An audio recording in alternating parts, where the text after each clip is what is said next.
Había estado leyendo sobre los años más oscuros de la humanidad, intentando comprender cómo una sola figura podía moldear el destino de millones. En el fondo sonaba Hurt, la versión de Johnny Cash, una pieza inquietante y solemne que parecía encarnar tanto la tragedia como la reflexión. El ambiente en la habitación se volvió más pesado, como si el aire mismo cargara un peso invisible. Al levantar la vista, ahí estaba él, Adolf Hitler, con su uniforme impecable y su mirada fría, pero cargada de algo que no era fácil de leer. Era una mezcla de cálculo y fanatismo que helaba la sangre.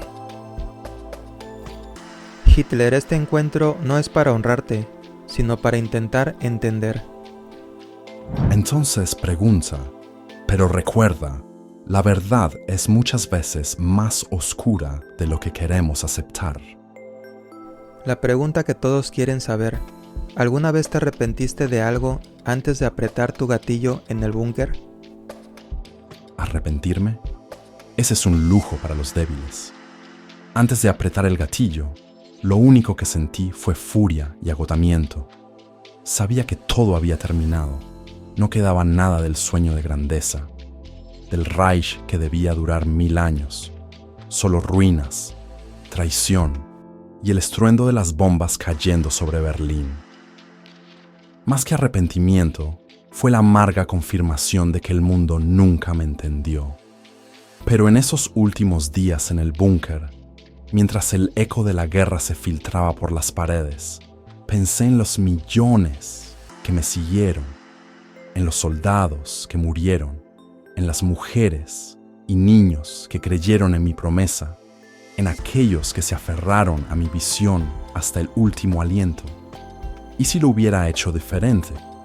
Si no hubiera subestimado a los rusos, si hubiera esperado. Pero la historia no se reescribe con dudas. Todo comenzó en las trincheras de la Primera Guerra Mundial, cuando me arrastré entre los gases venenosos. Las heridas de esa guerra nunca sanaron, y con ellas creció el odio, la certeza de que solo la fuerza podía moldear el destino. Recuerdo a Blondie, la maté con cianuro antes de morir yo mismo, una última prueba, y al verla caer comprendí lo que siempre supe. La lealtad no cambia el destino. No era arrepentimiento lo que sentía, era la certeza de que ya no había marcha atrás. El mundo me juzgó, y con razón. Pero si pudiera cambiar algo, sería esto. No debí confiar en que todos entenderían. Dinos cuál fue el verdadero origen de tu odio. ¿Nació en las trincheras de la Primera Guerra Mundial?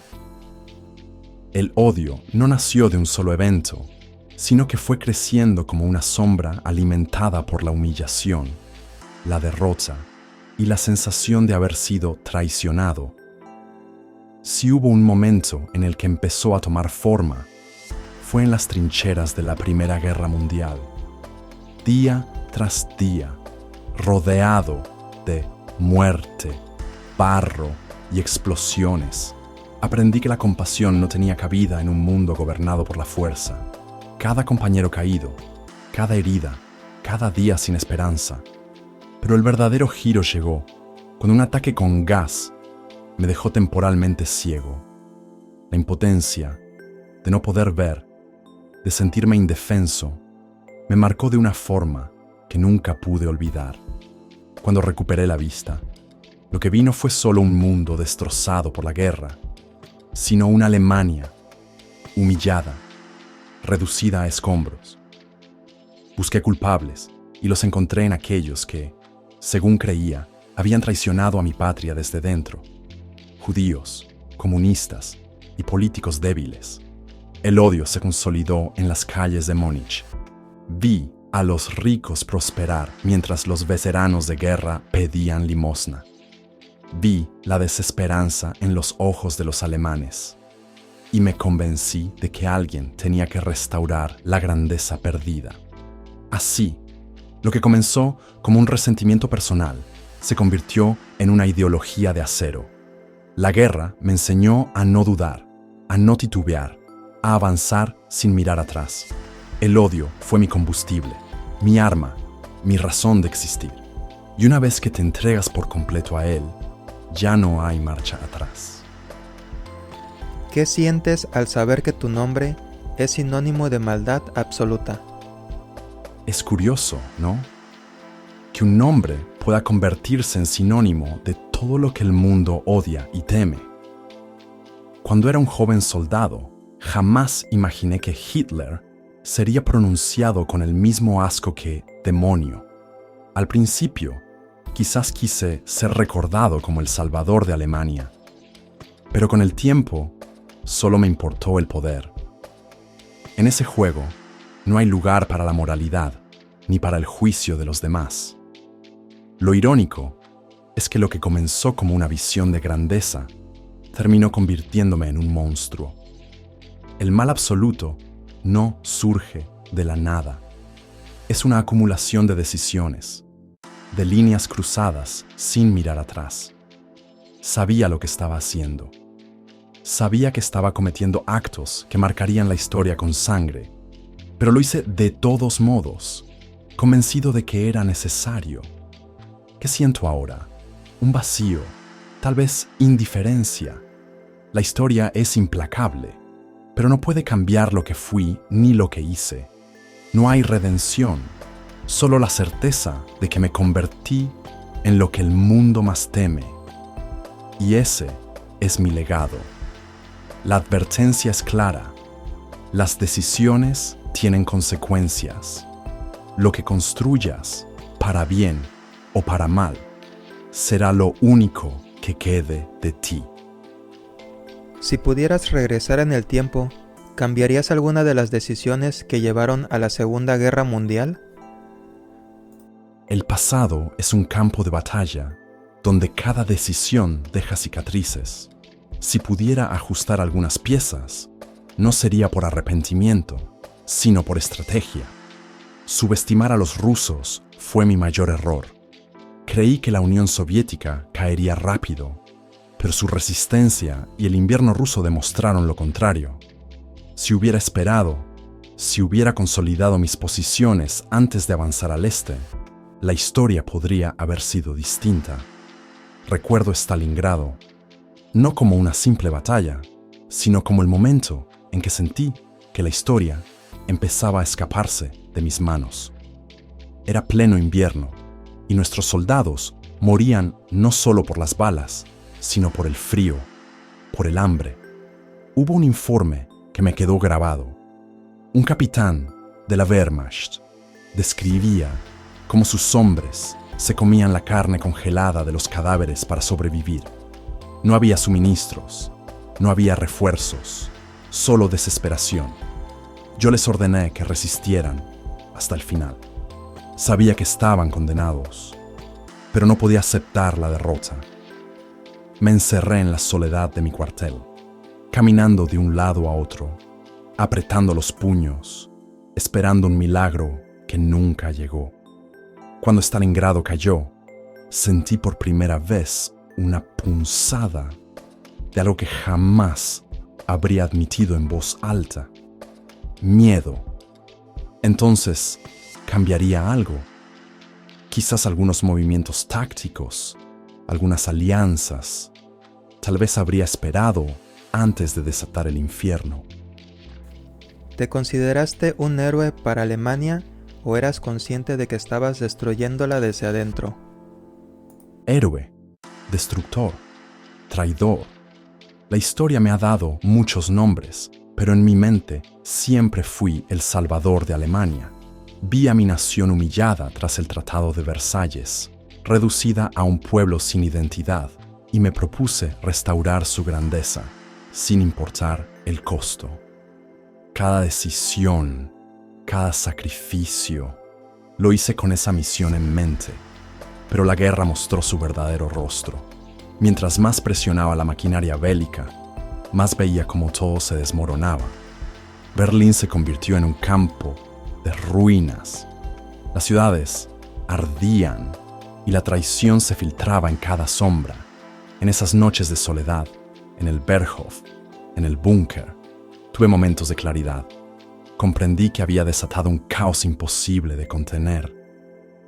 Pero no podía admitirlo, no podía retroceder. La única opción era seguir avanzando, aunque eso significara arrastrar a Alemania al abismo. Incluso cuando todo estaba perdido, me aferré a la idea de que el sacrificio era necesario, que la destrucción era solo un paso hacia un futuro glorioso. Pero la historia fue implacable. Mi heroísmo se convirtió en condena, mi grandeza en ruinas. Para la humanidad, la lección es clara. Ten cuidado con aquellos que prometen salvación a cualquier precio. Porque cuando un hombre se cree un dios, su imperio no solo cae, arde. ¿Cómo justificabas tus acciones en las largas noches en Berghof? Las noches en el Berghof eran un refugio y una condena. En la soledad de los Alpes, me decía a mí mismo que todo lo que hacía era por un bien mayor. Cada decreto, cada muerte, cada orden que firmaba, lo justificaba con la certeza de que estaba cumpliendo un destino, una misión histórica como la de Alejandro Magno o Napoleón. Creía que la guerra, el sacrificio y la destrucción eran solo el precio a pagar por un nuevo orden mundial. Pero en esas noches también surgían los fantasmas. No puedo decir que nunca me cuestioné. A veces veía los rostros de los muertos, los ojos vacíos de aquellos que envié a morir. Una presión en el pecho, un vacío que solo podía ahogar, reafirmando mi misión. Recordaba los días de miseria en Viena, la humillación de la Primera Guerra, y me convencía de que si no continuaba, Alemania volvería a caer en el abismo. La verdad es que la mente puede justificar cualquier cosa. En la soledad, puedes construir castillos de razón sobre montañas de cadáveres, pero la historia no se deja engañar. Puedes creer que eres un héroe, pero el juicio final no lo dicta tu convicción, sino las cenizas que dejas atrás. ¿Qué les dirías a los millones de personas que murieron por tu culpa si pudieras enfrentarte a ellas hoy? Si estuviera frente a ellos, ¿qué podría decir que tuviera sentido? Lo siento, me equivoqué. Palabras vacías ante el abismo de lo que hice. Durante mi vida, nunca los vi como personas, solo números, obstáculos, sacrificios para una visión que creía superior. Me convencí de que sus muertes eran necesarias, que eran el precio de una utopía que jamás existió. Pero aquí, ante ellos, sin ideologías que me respalden, sin la maquinaria de guerra para ocultarme, la verdad es otra. Fui ciego. Fui un hombre que se creyó más grande que la vida y, en esa ceguera, arrastré al mundo al horror. No puedo cambiar el pasado, no puedo devolverles lo que les quité. Lo único que puedo decir es que su memoria sigue viva, no como sombras olvidadas, sino como advertencias para la humanidad. El poder corrompe, el fanatismo destruye y la historia nunca olvida. Que sus muertes sirvan para que el mundo aprenda, para que nadie más caiga en la trampa de creer que un solo hombre tiene el derecho de decidir quién vive y quién muere, porque al final ellos no fueron los condenados, lo fui yo. ¿Qué pensabas de aquellos que te seguían ciegamente? ¿Eran ellos tan culpables como tú?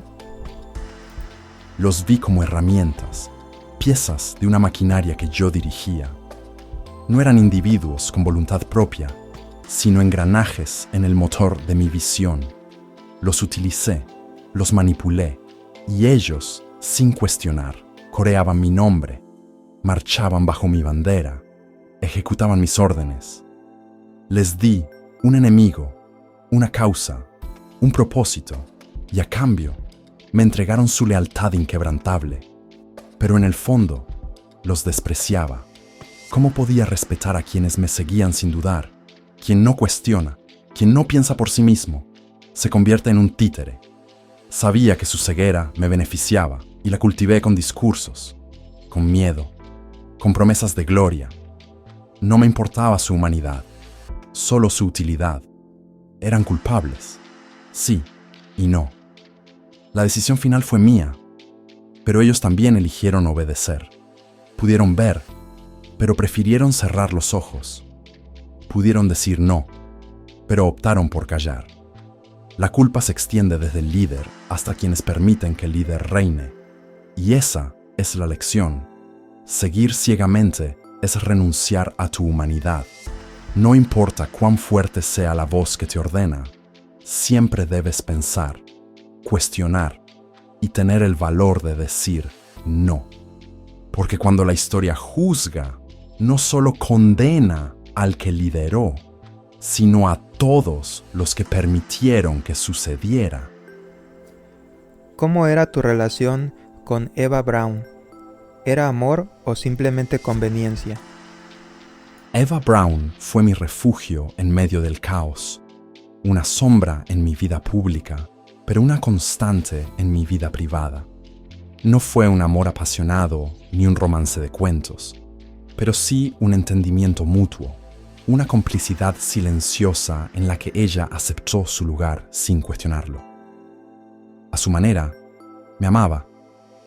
Y yo, en mis momentos de respiro, encontraba en ella algo parecido a la tranquilidad, una ilusión de normalidad en un mundo que se desmoronaba.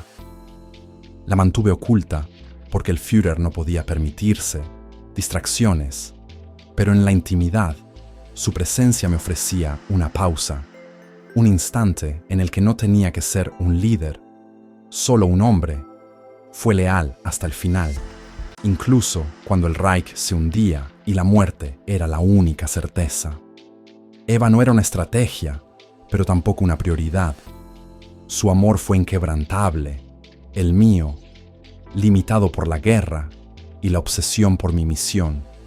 Si algo demuestra nuestra relación es que, incluso en las vidas más sombrías, siempre hay alguien dispuesto a quedarse hasta el último suspiro. Porque al final, por más alto que subas o por más bajo que caigas, lo único que realmente te acompaña en la muerte no es la gloria ni el poder, sino la persona que elige estar ahí cuando todo se derrumba. ¿Qué opinas de cómo la historia te ha tratado? ¿Crees que ha sido justa? La historia no es indulgente, ni debería serlo. He sido condenado como el epítome del mal. Y cuando miro los millones que murieron por mis órdenes, el sufrimiento que causé, no hay argumento que me absuelva.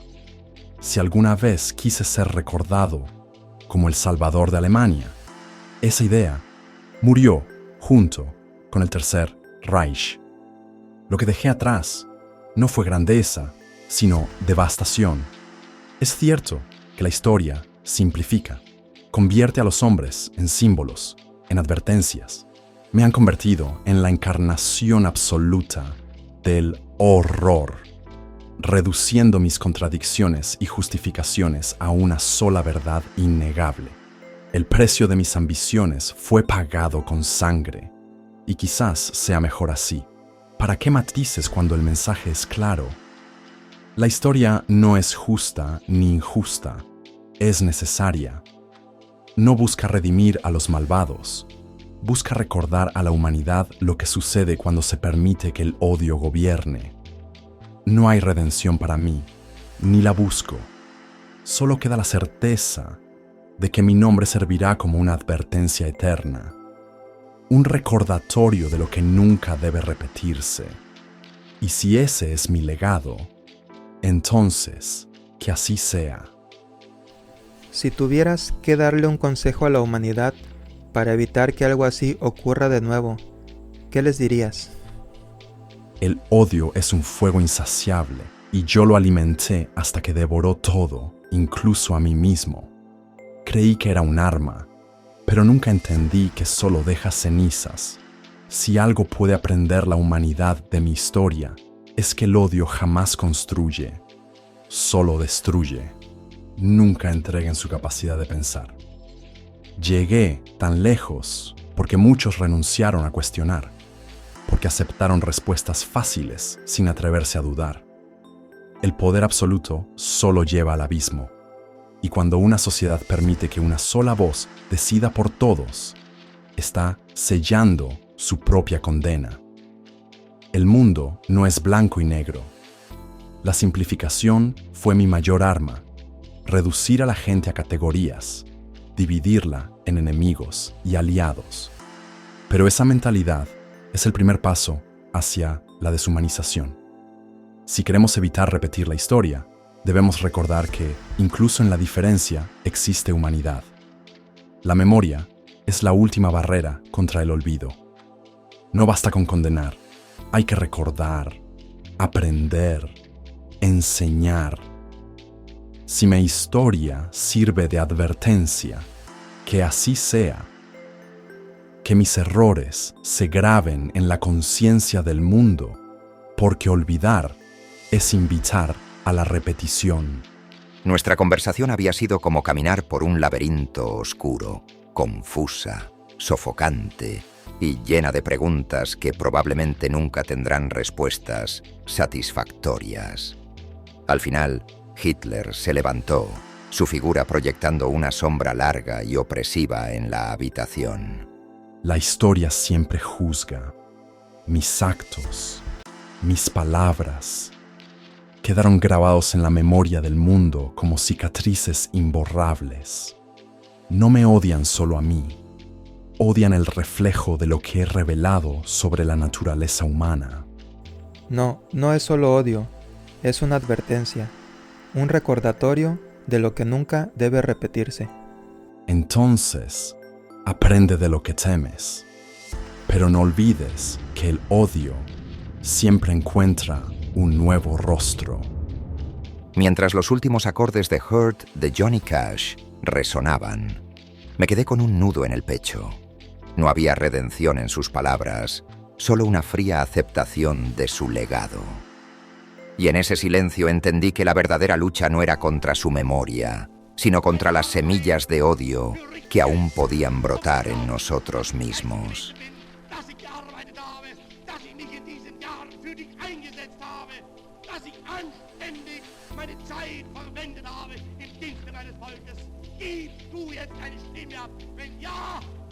Dann tritt für mich ein, so wie ich für dich eingetreten bin.